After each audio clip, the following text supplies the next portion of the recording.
in propria venit, et suiam non receperunt. Veio para os seus, mas os seus não receberam. Podeis vos sentar. Reverendíssimo Padre Silvano, pároco desta nossa paróquia, reverendíssimos senhores padres Fábio e Padre Gabriel, vigários paroquiais, celebramos hoje com solenidade a reverenda e augusta paixão de nosso Senhor Jesus Cristo. Celebramos hoje o dia da sua entrega pelos nossos pecados. Celebramos hoje o dia da nossa libertação, o dia da nossa redenção, o dia da nossa salvação. E sobretudo por causa disso, amados irmãos, é para nós uma ocasião muito importante para meditarmos as razões que levaram nosso Senhor a oferecer-se por nós. É importante também para nós meditarmos o que levou o bom Jesus, o Deus humanado, a esse extremo de amor pela nossa salvação, pelas nossas almas. Faremos então brevemente uma meditação deste evento tão solene, tão importante da história da salvação. Olhemos então, amados irmãos, para o bom Jesus. Sendo ele verdadeiro Deus e verdadeiro homem, não fez caso da sua natureza divina, mas fez-se pequeno, fez-se semelhante a nós em tudo, exceto no pecado. E, portanto, por amor de nós, tomou uma natureza humana, para que, mediante a essa natureza humana, assumindo um corpo de carne como o nosso, pudesse resgatar aquela carne que fora perdida no jardim pelo pecado dos primeiros pais. Mas olhemos então até que extremo de amor chegou o nosso Senhor. Olhemos ainda a que ponto, a que extremo chegou a maldade do homem para com seu Senhor e Salvador.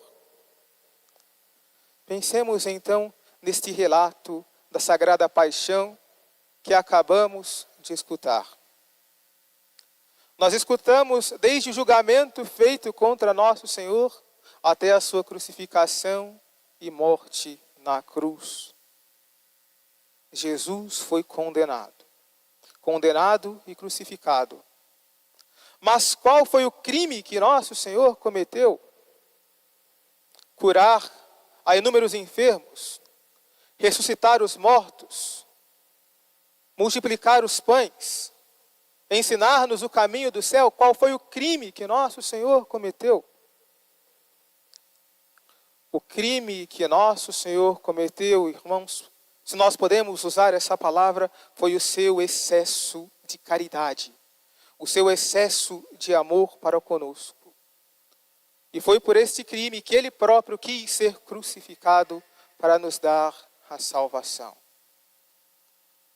A todo fiel cristão, ao contemplar, ao escutar a narração da paixão, nós ficamos certamente admirados com as maldades que aqueles ímpios fizeram para com o nosso Senhor. Então, muitos de nós podemos também nos perguntar, mas quem fez isso com Jesus? E a resposta, pela própria leitura da narrativa da paixão, parece ser muito clara. Quem condenou, quem crucificou a Jesus, nosso Senhor, foram os judeus, foram os fariseus, que guiados pelos sacerdotes, condenaram a Jesus. Outros ainda poderiam dizer, não, foram os pagãos. Foi Pilatos quem condenou nosso Senhor. E de fato, amados irmãos, essas duas versões da história da paixão estão corretas. Nosso Senhor foi traído, entregue pelos judeus, pelos fariseus e também pelos pagãos. Mas uma verdade essencial da paixão de nosso Senhor, muitas vezes nós esquecemos. Quem condenou a Jesus foram os nossos pecados. Quem matou a nosso Senhor foram os nossos pecados. Quem fez nosso Senhor sofrer foram os nossos pecados. E essa verdade certamente estarrecedora para nós, nós podemos contemplar em cada momento da sagrada paixão de Jesus.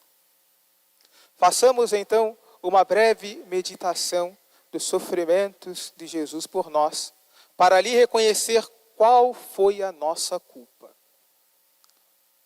Imaginemos, amados irmãos, a nosso Senhor no Horto das Oliveiras, no Getsêmani. A leitura do Santo Evangelho nos dá a conhecer que nosso Senhor, naquele momento, entrou numa agonia tão extremada, um sofrimento tão excepcional, que ele chegou a suar gotas de sangue. E naquele suor de sangue, as gotas do preciosíssimo sangue de nosso Senhor regaram aquele chão onde ele estava, recordando para nós aquilo que com muita piedade e reverência nós cantamos, de temores assaltado no jardim, quando se viu todo o peso do pecado em sua alma recaiu. Qual a razão, portanto, amados irmãos, desta agonia de nosso Senhor? Primeiramente, existe um fato médico. Este fato médico é chamado de hematidrose. Essa hematidrose acontece em certos casos, onde uma pessoa está de tal modo amargurado, que diante de tamanha tristeza, as glândulas de suor da pessoa começam a sentir um sofrimento tão extremado que o suor é, na verdade, o sangue. E essa pessoa, no rigor de sua agonia, de sua aflição moral, começa a suar sangue. Qual foi, pois, a razão de nosso Senhor ter suado aquela quantidade imensa de sangue?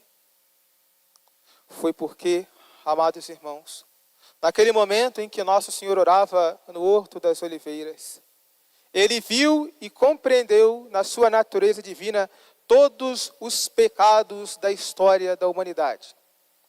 Viu desde o pecado de Adão até o pecado que será cometido pelo último dos homens.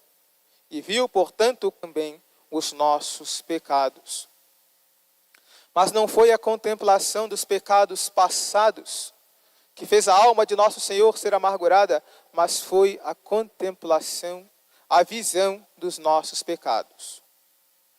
Nós que fomos resgatados com o sangue preciosíssimo de Jesus, que fomos redimidos pela Santa Cruz, pelas vezes que ofendemos a nosso Senhor, fomos os responsáveis da sua agonia mortal.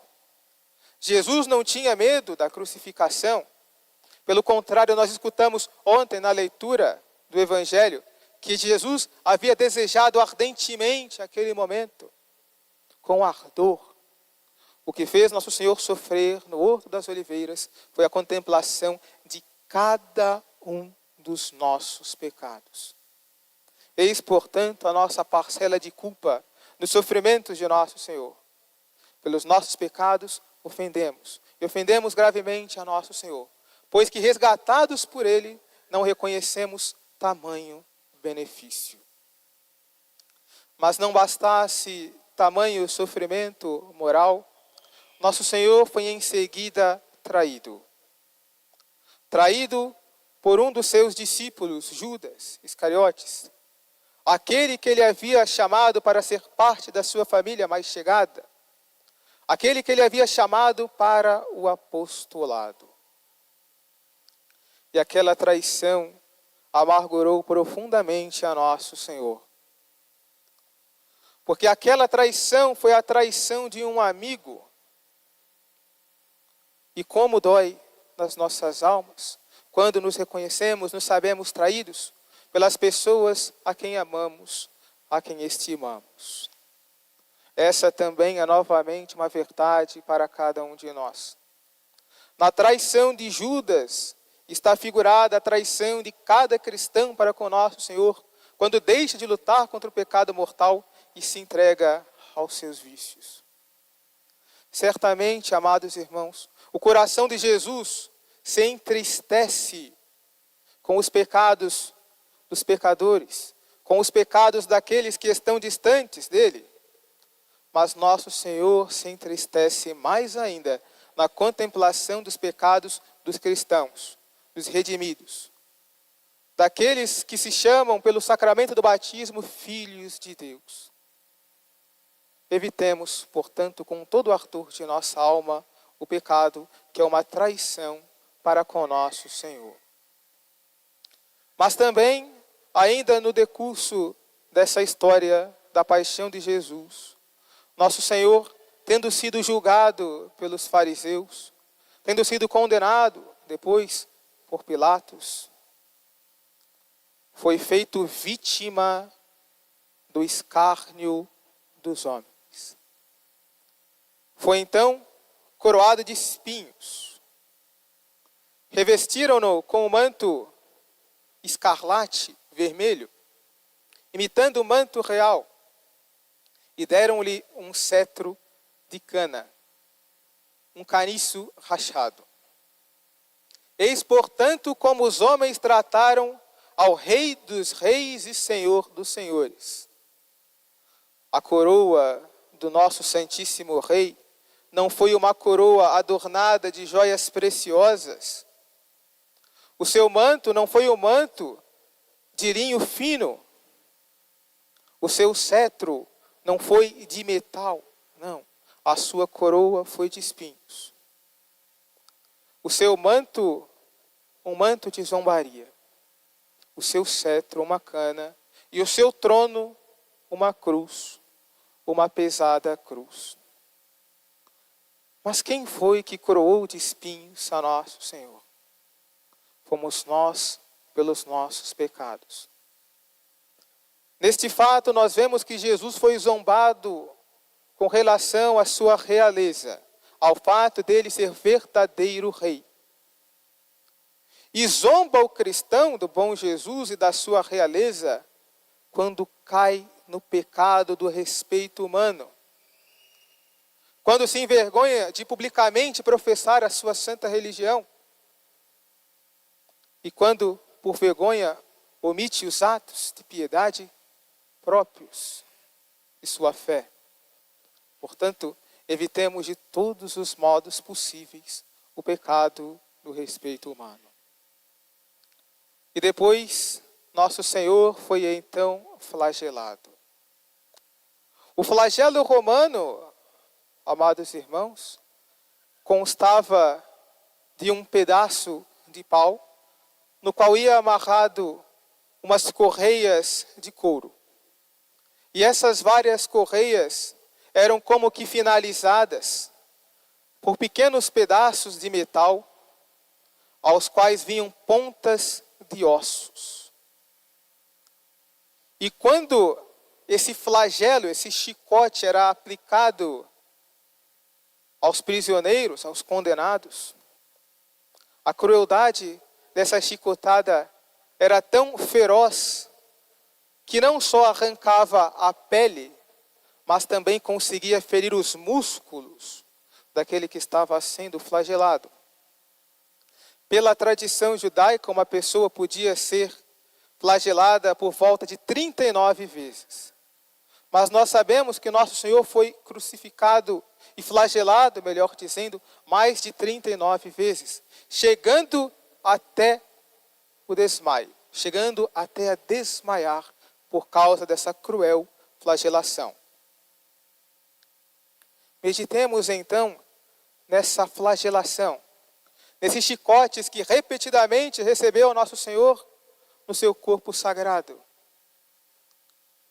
Essas repetidas vezes, amados irmãos, com que nosso Senhor foi flagelado, recordam para nós o problema, a infelicidade do cristão que se entrega aos vícios e que ofende repetidamente a nosso Senhor sem nenhum propósito de emenda. Portanto, aquele que faz pouco caso dos seus pecados, que não busca a emenda de vida, repete, pela sua conduta, a flagelação de nosso Senhor. Mas depois de flagelado, nosso Senhor faz então aquela via dolorosa rumo ao Monte Calvário. Lá ele foi crucificado. Os pregos que foram cravados em Jesus constavam de por volta de 18 centímetros para transpassar a sua carne e também perfurar ainda a cruz. A tradição costuma dizer normalmente que nosso Senhor recebeu esse prego em suas mãos, mas segundo a maioria dos médicos, ele teria recebido esses pregos nos seus punhos. Portanto, numa região muito sensível do nosso corpo. E ao receber esses pregos, a tortura que nosso Senhor sentiu, as dores que sentiu foram tão extremas que ele as suportou e não desmaiou ali na cruz por um milagre. Porque nessa região tão sensível, quando essa região é ferida, a reação mais normal do corpo é o desmaio. Mas Jesus, por amor, suportou. Por amor de nós, pela nossa salvação. Amados irmãos, recordemos, portanto, e tenhamos vivo este fato na nossa mente, na nossa imaginação. Meditemos sempre esta verdade. Fomos nós que matamos e crucificamos a nosso Senhor por causa dos nossos pecados. Tendo Jesus entregado a sua alma a Deus, tendo entregue a sua alma a Deus, diz também a narração do Santo Evangelho, que por toda a terra, do meio-dia até as 3 da tarde, fez-se então trevas, escuridão. E quando Jesus expirou, quando Jesus entregou a sua alma a Deus, moveram-se as montanhas. A terra tremeu, houve um terremoto. As pedras das montanhas rolaram, moveram-se, foram abaladas pelo tremor de terra. Vede, amados irmãos, se o sol escureceu, se o dia escureceu, foi porque o sol havia negado seu brilho àqueles assassinos de nosso Senhor. E se a terra tremeu e as pedras rolaram, foi porque a natureza manifestou a nosso Senhor a sua dor. Que tristeza, então, para nós contemplar, meditar este fato. Que a terra tremeu, as pedras se moveram diante da paixão de Jesus, mas o coração de tantos e tantos cristãos não se deixa tocar pelo relato da paixão de nosso Senhor. Portanto, amados irmãos, que nesta sexta-feira santa possamos fazer o firme propósito de emenda, de mudança de vida. Em instantes, iremos adorar, venerar a Santa Cruz. Que o nosso ósculo, que o nosso beijo, seja um beijo sincero, movido por lágrimas de arrependimento, para que possamos colocar todos nós as nossas vidas aos pés do Senhor crucificado, que entregou a sua vida por nosso amor, para a nossa salvação. Louvado seja nosso Senhor Jesus Cristo. Paixão de Cristo.